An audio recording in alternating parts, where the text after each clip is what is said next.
What's going on, everybody? Welcome into the game day update for round two, game two tonight at 8:30 here at FedExForum. Joining me from the other side, all the way back in Golden State in the Bay Area, is Kerith Burke. Kerith, game one was so exciting. Are we expecting the same kind of excitement in game two? What do you think? I mean, that was a 1-point difference that determined the game. And I know you guys want the ball in Ja's hands for that last possession. Yeah, I think we're in for another heartbeat craziness. What are we watching down to the wire game?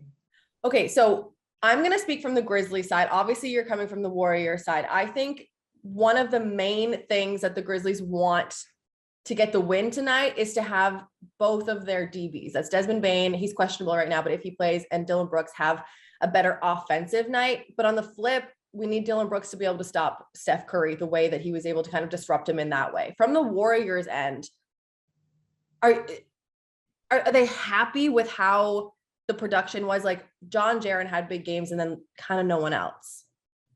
I think they can live with that. I mean, the Warriors respect Ja a lot. He's in that group of guys who will get his points no matter what. So it's a question of frustrating Ja and then seeing if they can put the clamps down on everybody else. Then you have Jaren Jackson Jr. shooting threes like a madman. It's kind of wild that Ja and Jaren finished with more three-pointers in the game than Steph and Clay.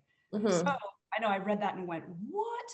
Now, Draymond would like to say, well, JJ's not going to have that kind of game if I can stay in the game. So maybe Draymond changes the equation if he can play all 48.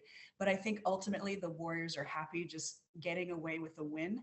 That's the blueprint, right? Anytime you're in a series, you want to get at least one on the road and then win your home games. So they're thrilled right now. Yeah, I can imagine. And I want to talk about Draymond, but I do want to just break down one thing that you said right there. The DNA of these teams. The Warriors shoot threes. Like, look who their personnel is. The Grizzlies like to score in the paint, and the roles were reversed in game one. The Grizzlies outshot them from the 3-point line, and the Warriors scored more points in transition and points in the paint. What did you make of that? I thought it was strange. You got to win whatever way you can.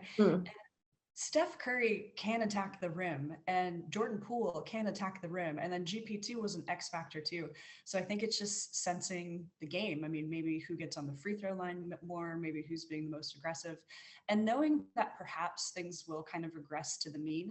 It was interesting that the Grizzlies had a better 3-point shooting night, but perhaps in this next game, you know, like, it's always kind of like game one is sort of the feel out game. And then game two is like that, okay, let's get back to who we are.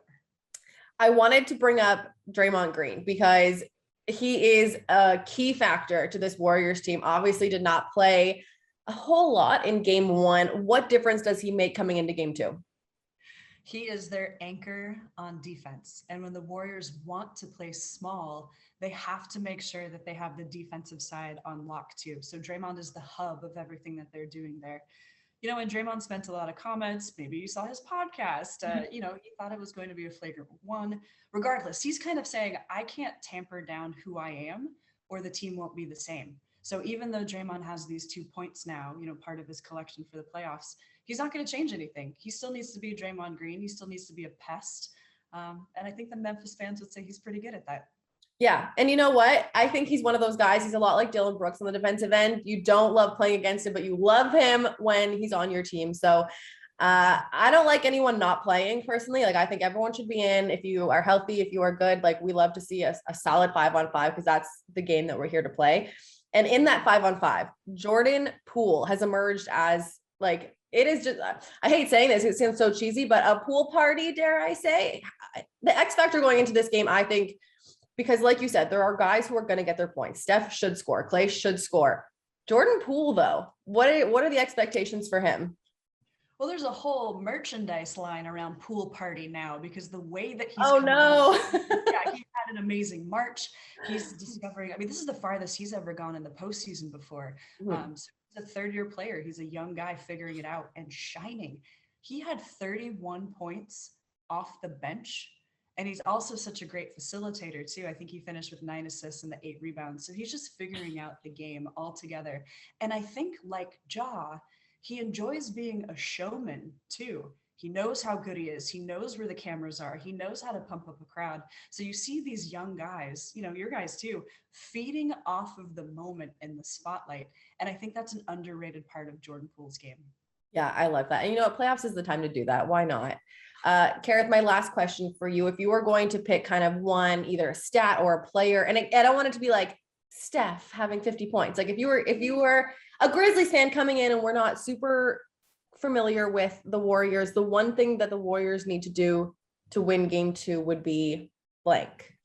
It's not a sexy thing, but they need to win the rebounding battle again. They managed to do it against the Grizzlies, which can be kind of a surprise. The Grizzlies are the top offensive team, the top offensive rebounding team, one of the top teams in rebounding, period. So the fact that the Warriors are playing small and going hard on the glass, you can tell that that was something drilled into them in the game plan. So they need another good showing there.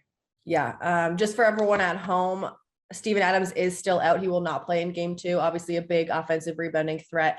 We didn't get to see him a lot in series 1, but that is one of the reasons the Grizzlies can be so good on the rebounding side. So obviously the key on the other end for the Grizzlies is to find a way to get a lot of those rebounds, especially when they have guys who like Grizzlies are a lot bigger when you have Jaren Jackson Jr. playing the 4.